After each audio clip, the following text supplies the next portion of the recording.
অন্যদিকে নিতে আছে মনে হয় না। এটা হচ্ছে 21 কিলোমিটার থানচির তিন্দু রুট। আমরা এখন মোটামুটি এটা মায়ানমারের বর্ডারের কাছে। ওই যে দূরের পাহাড়গুলো দেখা যাইতেছে এগুলো হচ্ছে বাংলাদেশের লাস্ট সীমানা। ওই যে কাটা পাহাড়গুলো দেখা যাচ্ছে, সাদা সাদা দাগ, এই যে পাহাড়গুলো, এগুলো বাংলাদেশের লাস্ট সীমানা, লাস্ট বর্ডার। ওই পাশে মিয়ানমার, এই পাশে হচ্ছে বাংলাদেশ।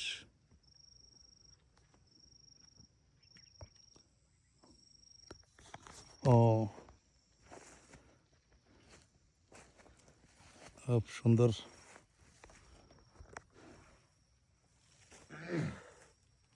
খুব সুন্দর একটা ভিউ পয়েন্ট এগুলা। প্রত্যেকটা স্পটে অসাধারণ, এখানের প্রত্যেকটা স্পট খুব সুন্দর, খুব অসাধারণ।